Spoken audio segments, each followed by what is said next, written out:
ano bang meron talaga sa Iglesia ni Cristo? I'd like to learn it. I'd like to study the legacy, the heritage.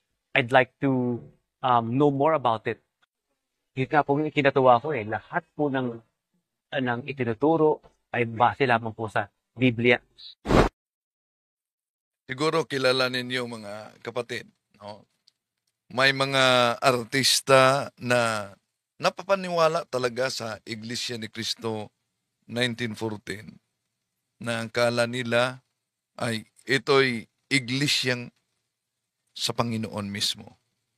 Bakit? Dahil sa mga taktika nila nagamit ang mga aklat Katoliko kung saan ang mga Katolikong aklat ay pinagchap-chap, ginagamit para batayan na Katoliko daw umanong aklat nagpatunay na sila ang tunay na iglesia. Halimbawa ito. Mga kaibigan, alam kaya maging ng mga otoridad Katoliko na merong iglesyang dapat aniban ng tao. Ito ang tunay na iglesia na dapat aniban ng tao sapagkat pagka ito ay nakilala pero hindi inaniban, hindi maliligtas mo ang tao. Ang babasahin namin ni isang aklat pa rin ng Iglesia Katolika, ang pamagat nito ay Father Smith Instructs Jackson. Ito. Father Smith Instructs Jackson. Pinatunayan daw sa aklat na ito na yung siktang tatag ni Felix Manalo ay dapat aniban ng tao upang ang tao ay maligtas. Maniwala kaya kayo? At hindi lang yan. Ito pa na aklat ang ginagamit nila. Kapatid na Bobby, ang sangguniin natin mismo at kunin nating testigo yung opisyal na aklat ng Simbahang Katoliko, sulat ng isang pare, ang pangalan po ay si Francis B. Caselli, isang paring Jesuita. Totoo ba na walang proper name, walang pangalan, yung iglesyang itinayo ni Kristo? Meron, kapatid na Michael. Ito ang ating mababasa sa wikang Pilipino na po. Itong aklat na ito, Religion, Doctrine, and Practice. At alam nyo ba, pag sasagutin natin ang kanilang lumanang taktika, pero nagiging epektibo sa mga inosente, abay, magkunwaring parang sila ang tinutulugsa at inuusig. Samot-saring issue ang ibinabangon at iniuugnay ng mga kritiko sa Iglesia ni Cristo. Kung ano-anong kasinungalingan, samot-saring pagbibintang at paratang ang ipinupukol ng ibang tao laban sa amin na mga kaanib sa Iglesia. Pero ang totoo mga kapatid, mula pang noong panahong na itatag ni Felix Manalo ang Iglesia ni Cristo. Grabe na ang banat nito. Bakit? Di ba kahit si Felix Manalo sinabing ang Iglesia Katolika daw ay sa demonyo. At ito ang ating tatalakayin at sasagutin sa pagkakataong ito. Samahan niyo. Kasi numalingan, pag palaging inulit-ulit ay magmukha talaga ang katotohanan para sa ating mga kapatid na kulang ang kaalaman. Ang pagkadaya ay maranasan sa iba't ibang paraan. Pero napakasakit pag madaya tayo sa pananampalataya. Dahil nanganib pati ang ating kaluluwa. Viva Cristo Rey! Pro Dio et Ecclesia! Kumusta? Welcome sa lahat nating mga suking taga-subaybay na pumasok ngayon at acknowledge natin ang mga suking taga-subaybay natin, sila si Papa Inok, si daw siya, si Alberto Viloso, hello, salamat sa inyong pagsubaybay, si Bong Pinlac, si Papa Inok, likes agad, mga kapatid watching from Davao, si Serik, si kapatid na Angel Amoma, hello, good afternoon, Rowin, at sa lahat ng mga taga-subaybay, God bless us all, si Serik, maayong mabiyayang araw mga kapatid. Sa lahat natin mga kapatid na sumusubaybay, welcome po. At una, di natin layunin na saktan ang damdamin sa mga kaibayo natin sa pananampalataya. Si Willie Castro, hello Bro Windel, good PM sa lahat ng mga nanonood sa inyo. From Jean Lim, Orion, Bataan. At dapat alam ninyo din ito mga kapatid, ang taktika nila dahil nagiging epektibo din ito sa mga inosente. Si Bernardo Butel dyan sa Kidapawan City. Oh, so, tatalakayan natin bakit sinabi nitong isang, kilala siguro ninyo itong artista na ito, na nagsusuri at doon siya sa iglesia ni Kristong tatag kay ni Felix Manalo. No? Ayon sa kanya, dahil napaka-biblical daw ang aral ng iglesia ni Kristo. Alam naman natin na bawat doktrina ng iglesia ni Kristong kay Manalo, merong katumbas na salin ng Biblia. At may mga aklat Katoliko na pinagchap-chap nila at yun ang dahilan kung bakit daming nadala sa sikta na itinatag ni Felix Manalo.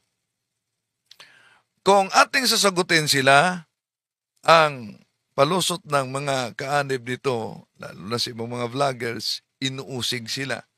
Pero alam nyo, matagal nang inuusig ang simbahang Katoliko nitong siktang ito gamit ang pagchap-chap sa mga aklat Katoliko.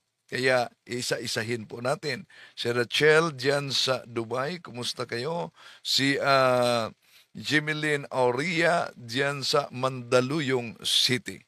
At inanyayahan natin ang ating mga kapatid na sumusubaybay sa ating live streaming. Bilang suporta din sa ating channel, huwag niyong kalimutan na pindutin ang like sa ating live. At huwag din kalimutan sa mga bago pa lang na mag-subscribe at pindutin ang bell button para updated kayo, mag-comment at i-share ninyo mga kapatid. No? I-share ninyo sa mga kapwa Katoliko dahil ito talaga ang common na ginagamit na taktika sa pangangaral at pandoktrina ng mga INC at dapat alam ninyo ito. Si Nestor Bernales dyan sa Bohol. Hello po kapatid. Kaya pakinggan natin itong pahayag kung bakit naging kaanib siya sa iglesia ni Kristo na kay Felix Manalo. Dahil nagsuri daw siya, sinusuri niya ang aral ng Iglesia ni Kristo at napatunayan niya na ang Iglesia ni Kristo ay Biblia talaga ang ginagamit. Kahit naman yung mga sikta na tatag lang nila ni Eliseo Soriano, Biblia din. Pero yun ba ang batayan upang magiging tunay na? Kaya palaliman natin ang research. Si kapatid na Estrelleta Relos dyan sa Naik, Cavite.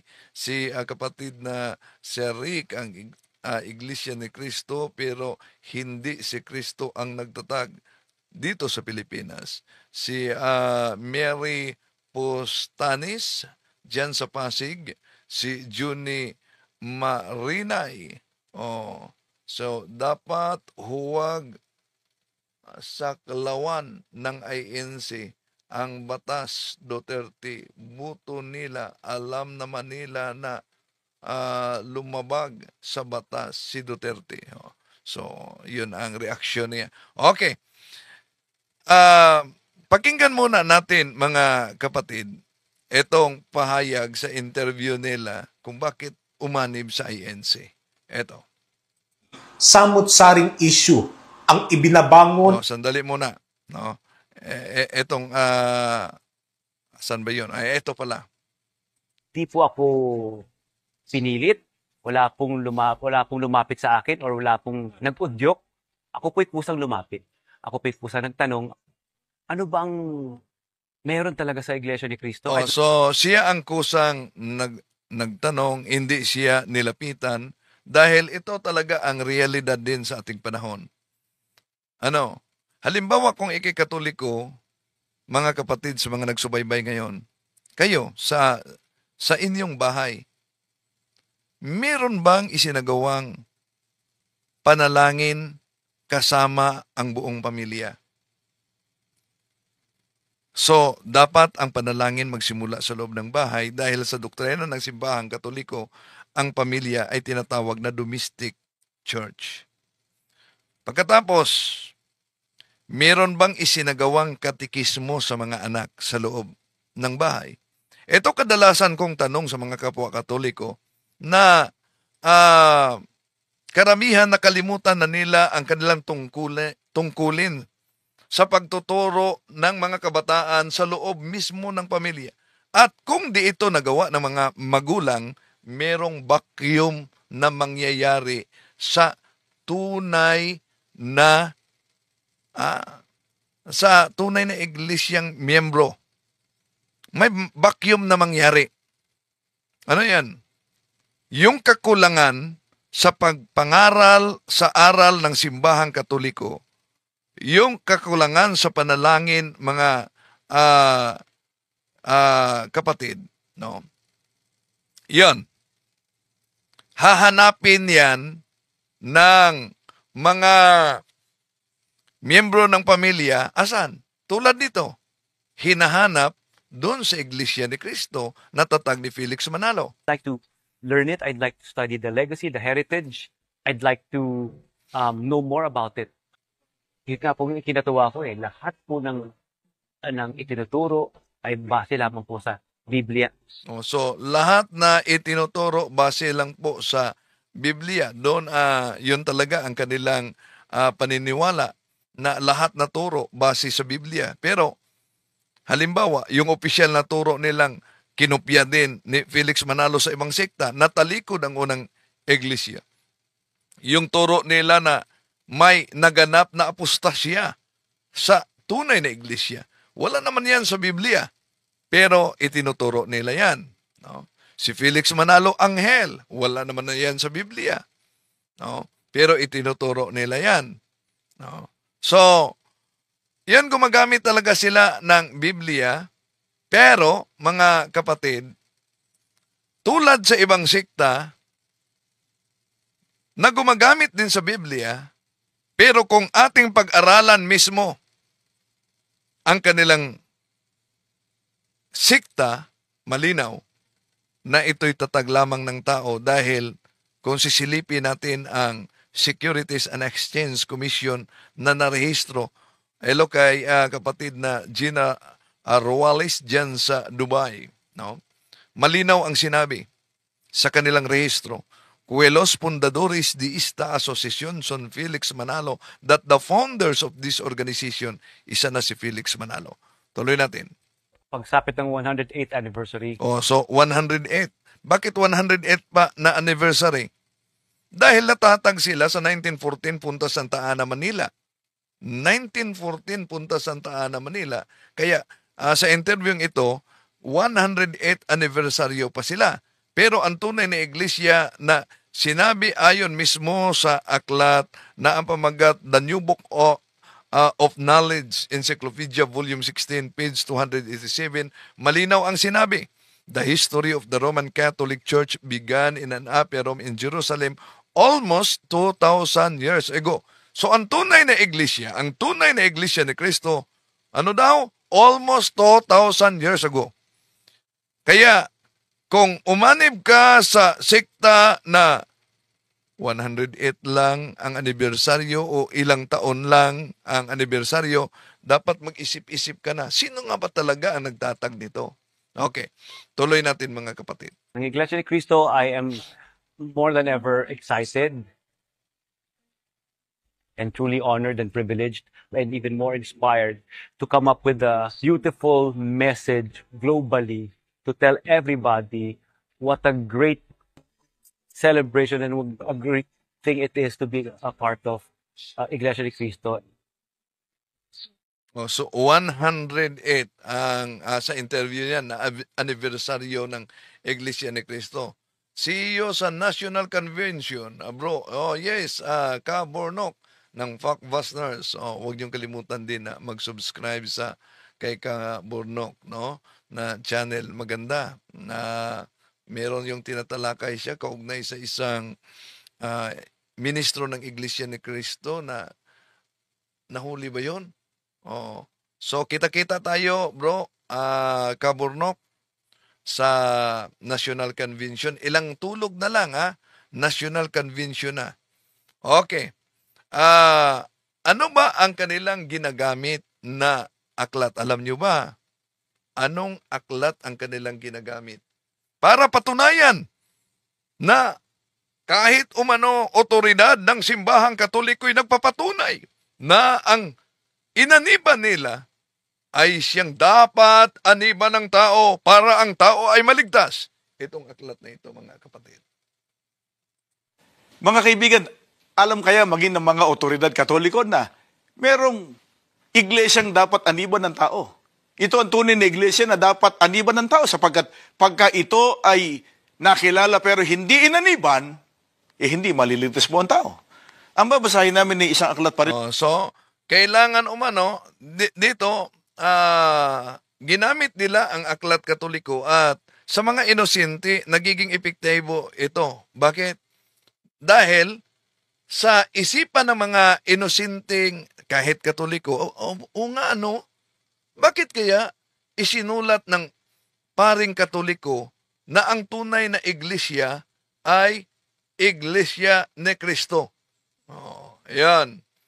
Si Dennis Andrade, good PM po. Si Ginciano Pilayo, yung iba po kasi anib lang ng anib, hindi naman naghahanap ng katotohanan.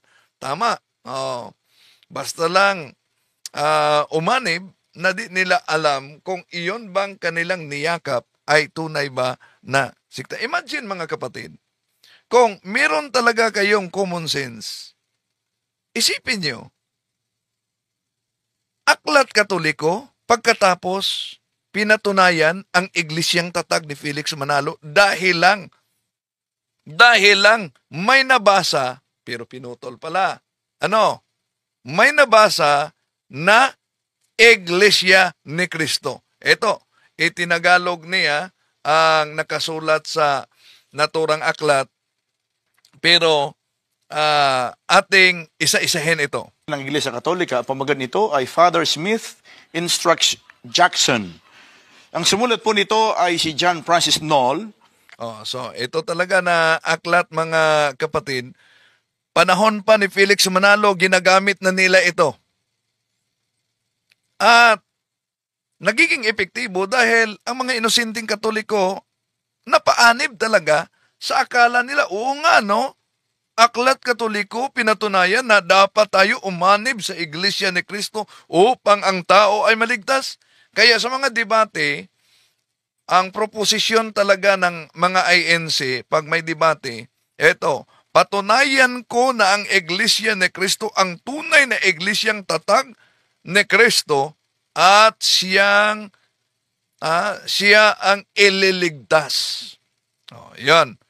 Isa na ang aklat na ito na kanilang babasahin, mga kapatid. At sa cross-examination, isa sa mga taktika ng mga ministro, alam nyo, ito, dapat alam din ng mga CFD.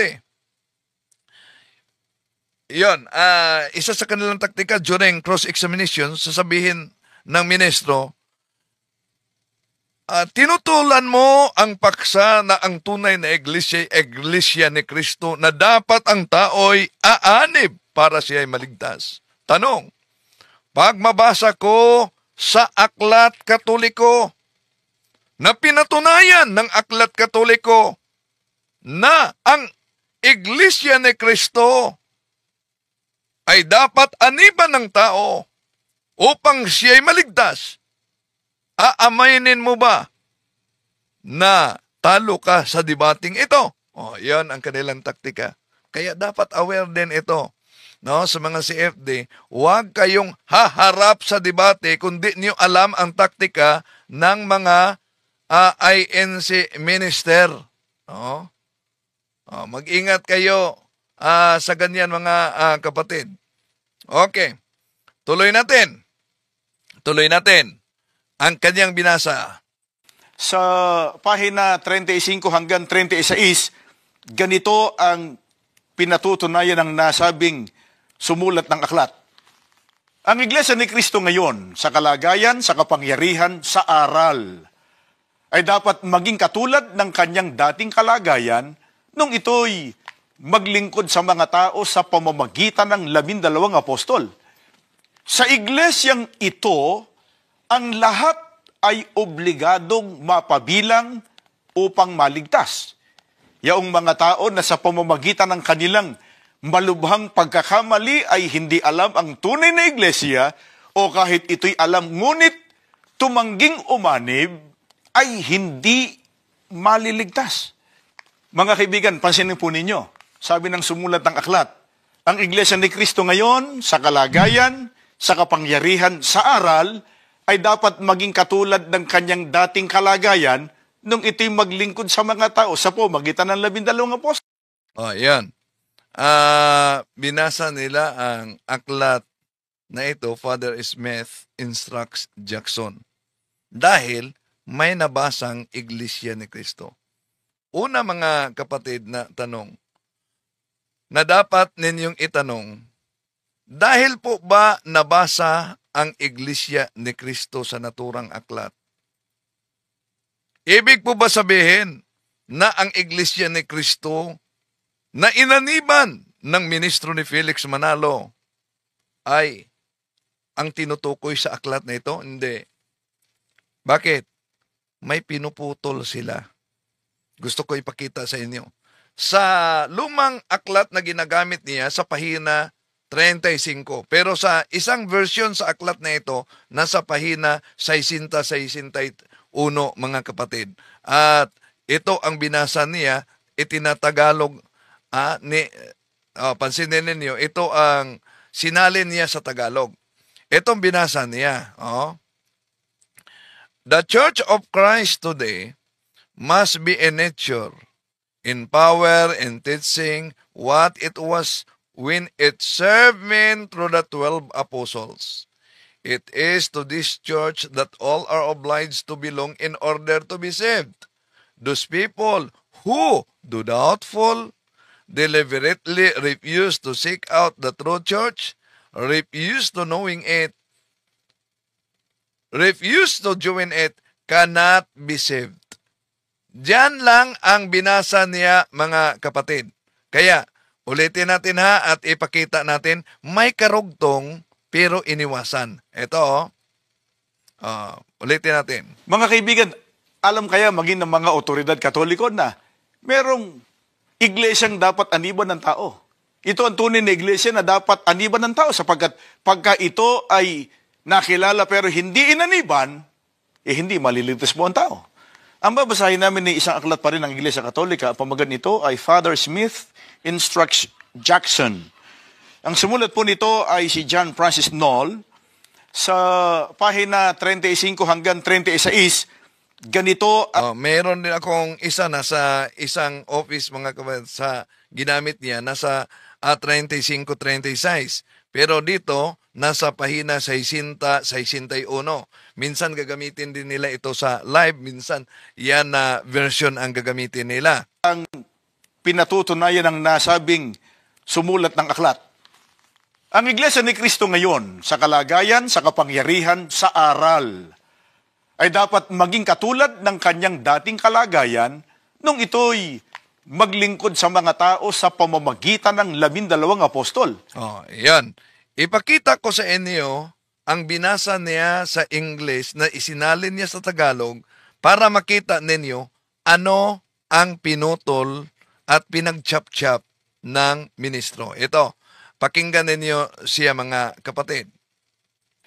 Sa iglesyang ito, ang lahat ay obligadong mapabilang upang maligtas. Yaong mga tao na sa pamamagitan ng kanilang malubhang pagkakamali ay hindi alam ang tunay na iglesia o kahit ito'y alam ngunit tumangging umanib ay hindi maliligtas. Ito. Mga kaibigan, pansinin po ninyo. Pansinin Sabi ninyo. ng sumulat ng aklat, ang Iglesia ni Cristo ngayon, sa kalagayan, sa kapangyarihan, sa aral, ay dapat maging katulad ng kanyang dating kalagayan nung ito'y maglingkod sa mga tao sa pamagitan ng 12 apostol. Ito. Dito lang ang kaniyang binasa, mga kapatid. No? Deliberately refuse to seek out the true church or knowing it. Refuse to join it cannot be saved. Napansin nyo ba? Merong deklarasyon yan sa Lumen Gentium number 14 sa Vatican Council. Yun ang binasa. Pero may iniwasan. Said the Catholic Church is the ordinary means of salvation. This sacred synod turns its attention first to the Catholic faithful. Yan, iniwasan nila. For Christ made present to us in His body, which is the church, is the mediator and the only way of salvation. However, therefore, knowing that the Catholic Church was made necessary by God through Jesus Christ, would refuse to join it or to remain in it, would not be saved. Yan. Napansin ninyo, mga kapatid, ang aklat na ginamit at binasa nila, paano nila pinagputol-putol. At nagiging epektibo talaga ang paraan na ginawa nila. Bakit? Dahil daming mga naniniwala, nga pala, Aklat Katoliko nagpatunay na ang Iglesia ni Kristong inaniban, walang iba kundi ang Iglesia ni Kristo na dapat tayo maligtas. Hindi pala Katoliko. Una, ang dapat itanong, dahil po ba merong tinatawag na marks of the true church, one holy Catholic Apostolic Roman Church, ang Church of Christ as descriptive, paglalarawan sa iglesia, tatag ng ating Panginoon Jesucristo. Di ba yan dinala ng ating Panginoon Jesucristo ng simbahan? Iniwanan ba yan ang pangalang Church of Christ? Hindi. Sa Catechism of the Catholic Church number 811, ito mabasa natin. This is the sole Church of Christ, which in the creed we profess to be one, holy, Catholic, Apostolic. Kaya huwag kayong magtaka kung bakit sa mga aklat Katoliko mabasa natin ang Church of Christ na ginagamit at inaangkin kung sa titulo pa ito sa lupa, mga kapatid, abay, inagaw na. Nabasa lang sa aklat Katoliko na may Church of Christ, inaangkin na sila na. Kaya mag-ingat talaga, mga kapatid, sa ganyang taktika. At matapos ito gamitin, kahit sa debate, ito'y gagamitin talaga nila. Para patunayan na ang Church of Christ o Iglesia ni Cristo na kanilang inaniban ay Iglesyang tatag ng ating Panginoon Jesucristo. Ano pa na aklat na gagamitin nila, mga kapatid? At ito'y nagiging epektibo dahil marami namang nadala ng mga inosente. Ito, mga kapatid, pakinggan natin. Kapatid na Bobby, ang sangguniin natin mismo at kunin nating testigo yung opisyal na aklat ng Simbahang Katoliko, sulat ng isang pare, ang pangalan po ay si Francis B. Caselli, isang paring Jesuita. Ito po, mga kapatid, na aklat. Ang sulat ni Father Francis Caselli. At ano daw? Totoo ba na walang proper name, walang pangalan, yung iglesyang itinayo ni Kristo? Meron, kapatid na Michael. Ito ang ating mababasa sa wikang Pilipino na po. Si Jesucristo ba ay nagtatag ng iglesia? Oo, mula sa lahat ng kasaysayan, kapwa panlupa at hindi pangkabanalan. Gayon din, mula sa Biblia, na kilalang isang makataong kasulatan. Ating nalaman na si Jesucristo'y nagtatag ng iglesia na tinatawag sunod sa Kanya, ang Iglesia Kristiyana o ang Iglesia ni Kristo. Kaya malinaw po. Yan. Kaya malinaw po umano mga kapatid, batay sa Aklat Katoliko, na ang pinatunayan ay Iglesia ni Kristo. Pero, tingnan natin, ano po ba ang nakasulat sa naturang aklat na ginagamit nila? No? Dahil, tuwing pag-uusapan kasi ang paksang tunay na iglesia, no? Ang mga aklat na ito ay gagamitin ng mga ministro ni Felix Manalo, mga kapatid. Kaya, kung pangalan na Iglesia ni Cristo na ibabato ng Iglesia ni Cristo ang tatag ni Felix Manalo, kumpiyansang-kumpiyansa sila gamit ang mga aklat Katoliko na dinoktor, pinagchap-chap, pinagputol-putol, pinagtagpi-tagpi, at minali ang unawa at ang konteksto para lang patunayan na ang otoridad Katoliko'y nagpatunay na yung inaniban at tatag ni Felix Manalo ay iglesia daw tunay. At ayon pa sa mga ministro ni Felix Manalo, patapos gamitin nila itong aklat ni Father Francis Caselli na Religion, Doctrine and Practice, mga kapatid, sa kanilang propaganda, inaamin ng otoridad Katoliko, ng paring Katoliko na si Francis Caselli na ang tunay na iglesia, ang pangalan ay Iglesia ni Kristo. Hindi po Katoliko, mga kapatid. Ayan ang kanilang taktika, mga kapatid. At nagsisipi sila ng bahagi sa aklat na ito na obviously mali naman ang kanilang pag-unawa o pilit talagang minali. At ayon sa mga ministro, mga kapatid, na pinatunayan sa aklat umano na ito. Kaya sa mga programa nilang pagbubunyag, bunyag na bunyag, pero mali naman ang binubunyag, na sa aklat ni Father Francis Caselli, ang tunay daw na iglesia ay Iglesia ni Kristo. Tutulan ba niyo? Hindi. Hindi natin tutulan yan. Pero, hindi yan tumutukoy sa iglesyang tinatag ni Felix Manalo. Kaya, mga kapatid, daming nabiktima sa fake news, daming nabiktima sa mga ministro ni Felix Manalo na gumagamit sa aklat ni Father Francis Caselli na Religion, Doctrine and Practice, na ulitin ko, kung sa titulo pa ng lupa, mga kapatid, abay,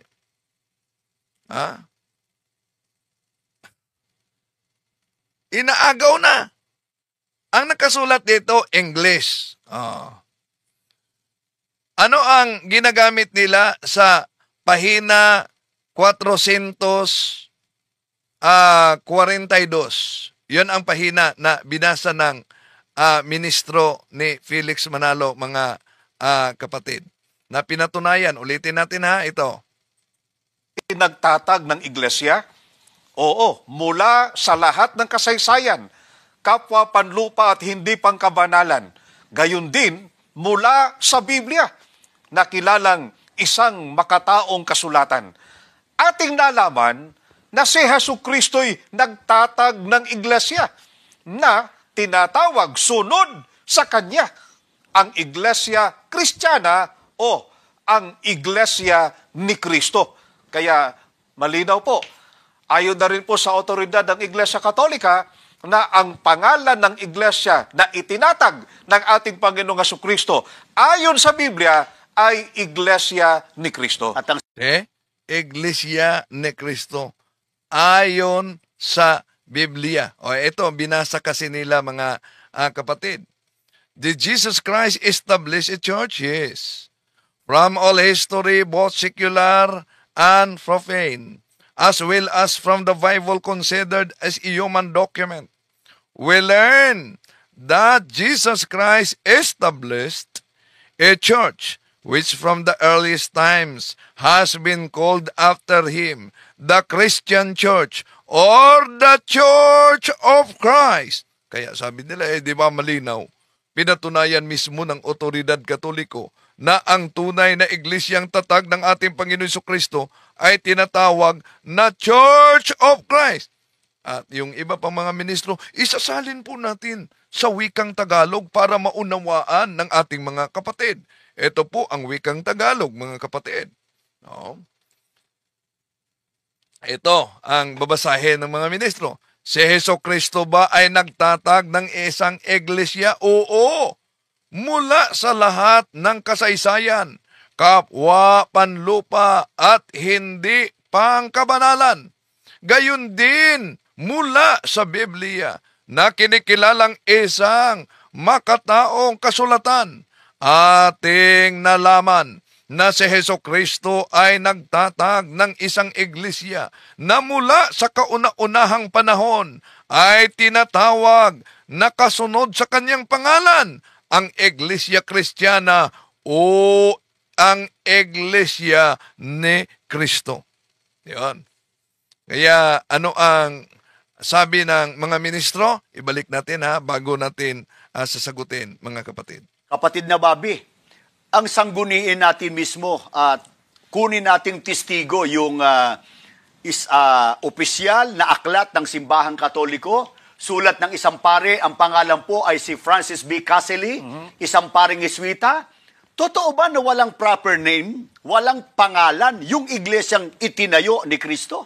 Meron, kapatid na Michael. Ito ang ating mababasa sa wikang Pilipino na po. Si Jesucristo ba ay nagtatag ng iglesia?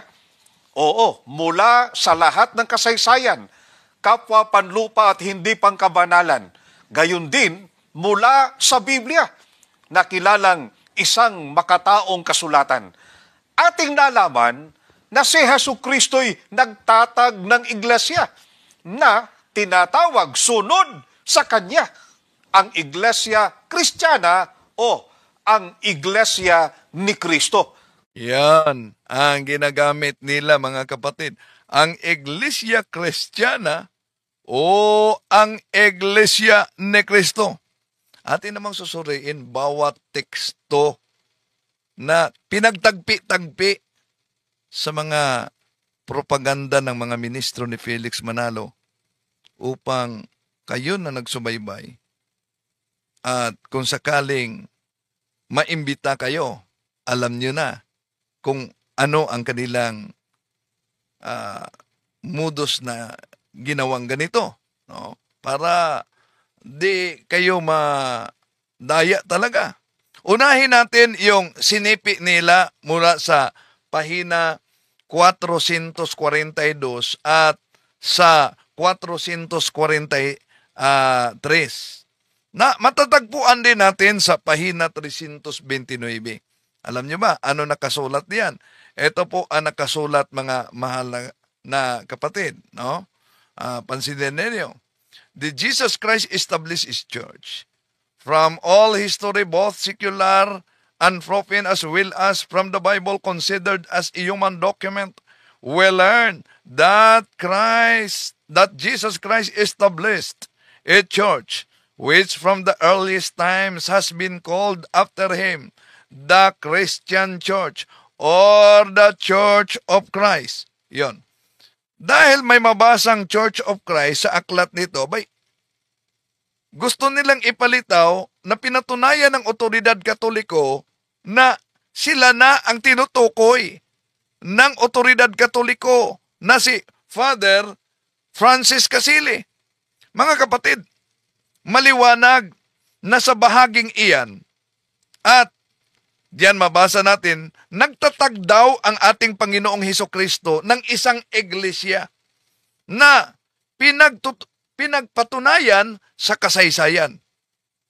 Ibig sabihin mga kapatid, lahat ng kasaysayan, pinatunayan ang tunay na iglesia.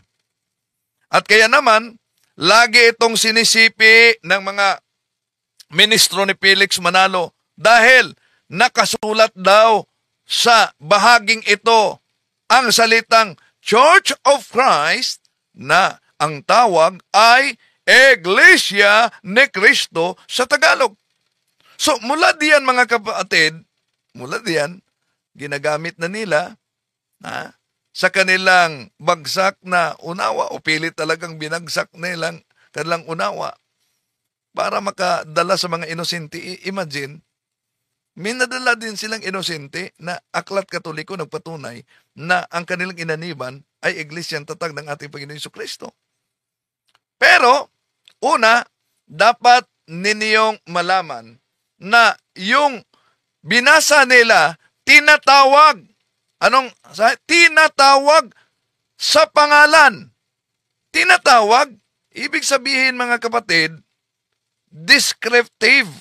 Yung Iglesia ni Cristo o Church of Christ sa Biblia ay isang pantukoy o descriptive title sa itinatag ng ating Panginoon Jesucristo.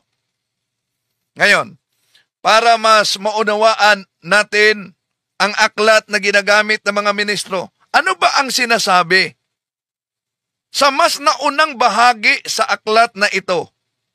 Lalo nagsisilipin natin ang pahina 328 sa aklat na ginagamit ng mga ministro. Ito po mga kapatid, ang ating mabasa, pahina 328. Ito, basahin ninyo. The lessons on the Catholic Church are among the most important in the study of religion.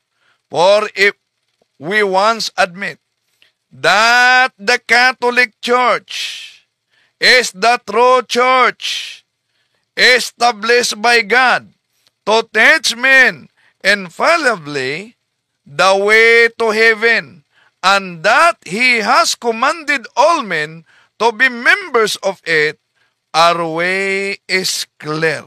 See?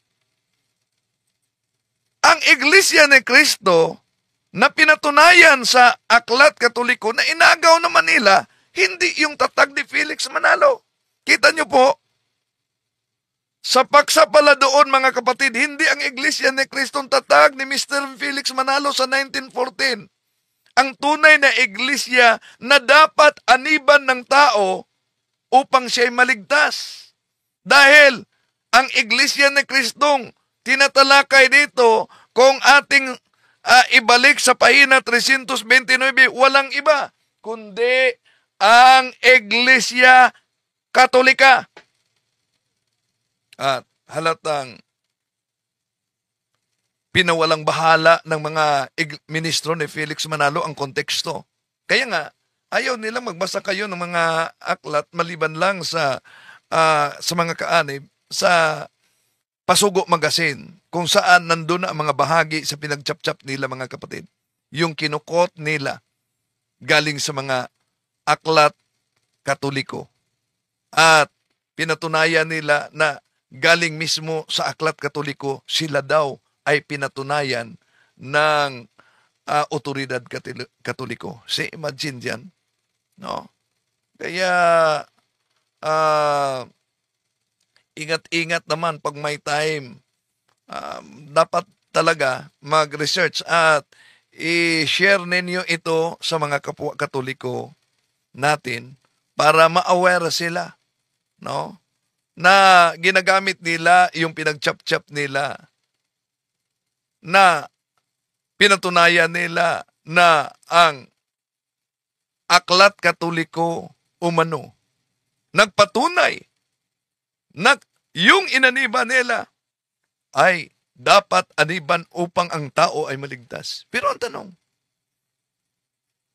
tanong mga kapatid, kung sisilipin natin ang kasaysayan, ang history, sino ba ang tunay na iglesia? Sino ba ang tunay na Iglesia ni Cristo? Sa kanilang Pasugo Magazine, July-Agosto 1988, page 6, ito mabasa natin mga kapatid. Even secular history shows a direct time link between the Catholic Church and the apostles, leading to the conclusion that the true Church of Christ is the Catholic Church. See? Ano daw? The true Church of Christ is the Catholic Church. Ang tanong, mga kapatid, kung sinabing the true Church of Christ is the Catholic Church, alam ba yan ng mga ministro nila? Ha? Alam ba nila na sa pasimula, ang simbahang Katoliko ay siyang tunay na iglesia ni Kristo? Alam nila yan. Ha? Alam nila yan. At sinabi nila yan sa kanilang pangangaral na ang tunay na iglesia ni Kristo ay ang simbahang Katoliko. Ang tanong, kahit ang mga ministro ni Felix Manalo, alam nila yan. Eto mga kapatid, pansinin ninyo ang sinabi ng ministro. Kaugnay sa simbahang Katoliko. Dahil sinabi ko raw na sa pasimula, ang Iglesia Katolika Apostolika Romana ay ang Iglesia ni Kristo. Wala pong kontra dyan. Talaga pong sinabi ko yan, na ang Iglesia Katolika Apostolika Romana, yan ay napatatag. Ang kahulugan po niyan ay hindi pasimula ng organisasyon, kundi yan po sa pasimula ay Iglesia ni Kristo at yan po ay nagbuhat pa sa panahon ng pang-apostol. See? Nagbuhat pa sa panahon ng mga apostol. Sa pasimula, yan ay Iglesia ni Kristo. Kaya, sa mga kapatid natin na sumusubaybay ngayon, alin ang pipiliin ninyo? Yung nangungopia lamang? O yung tunay na iglesyang tatag ng ating Panginoon Jesucristo? Bakit? Yung ginagamit nilang Roma 16:16. Kami po ang tinutukoy ayon sa nakasulat sa Roma 16:16. Ang tanong, ito ba'y tumutukoy talaga sa Iglesia ni Kristo na inaniba nila? Hindi. Nasa pasugo nila yan, Pasugo Magazine nila, mga kapatid. Tingnan nyo. Ano nakasulat? The Church of Christ mentioned in Romans 16:16 is not meant for us, but for the Church of Christ established during the first century. So, di pala tumutukoy sa kanila. Dahil, yun pala'y tumutukoy sa unang iglesia na naitatag ng ating Panginoong Jesucristo. Sa first century, tanong, kung ang kanilang pasugo, ang batayan, sino po ba ang iglesyang maipabalik natin? Matututulan ba nila na ang Iglesia Katolika ay maibalik, may unbroken line of succession, balik sa mga apostoles at sa ating Panginoon Jesucristo? Hindi. Nasa pasugo nila yan, mga kapatid. Ito po. Pasugo Magazine, Abril 1965, page 41 ni Sandoval. Cipriano Sandoval. So we don't question the claim of the Catholic apologist that the Catholic Church alone could trace back its origin to the apostles. See? Could trace back its origin to the apostles. Kaya mahal na kapatid, ating sinagot lang itong mga ginamit nila na mga aklat Katoliko dahil matagal na itong paulit-ulit nilang paggamit sa mga programa nila sa kanilang Pasugo Magazine. At sabi ni Fakbusters, grabe naman yung iglesia. ah, mga pasugo magasin, nakalathala, pero pinagputol-putol nila. Itong mga aklat na ito, lumang aklat na ito ng mga katolikong aklat. Pero, ginagamit nila ito. Bawat nag-aaral sa pagkaministro, dapat meron talagang kopya sa mga aklat na ito. Dahil nasa pandoktrina nila yan. At meron silang aklat ng mga referensya kung saan nakasulat talaga ang mga aklat katoliko na ginagamit nila. At nagpapasalamat ako sa mga kapatid nating katoliko na nagpadala ng suporta sa atin sa mga aklat na ito na hinahanap natin para magamit sa evangelization. Maraming salamat po sa inyong lahat. At hanggang dito na lang mga kapatid, i-share ninyo sa mga kapwa Katoliko para alam nila ang taktika ng ating mga kapatid sa iba yung pananampalataya. Okay, makita ng iba, napakaganda ng simbahan, napakaganda ng disiplina, napakaganda ng kasuotan pag magsimba. Pero anong silbi sa magandang simbahan, magandang disiplina, magandang kasuotan, ngunit wala namang real presence of Christ na dapat tanggapin upang ang tao at ang kanyang kaluluwa ay mabuhay. John chapter 6 verse 54, walang iba kundi ang katawan ng ating Panginoon Jesucristo. Nawala yan sa ibang mga sektang tatag lamang ng tao, kundi nasa tunay na Iglesia na Kristo. At yun ang simbahang Katoliko. Maraming salamat po. Hanggang sa muli, ito yung lingkod, Brad Windel Talipong. To make his message known is our responsibility. So here we are to pledge our lives to the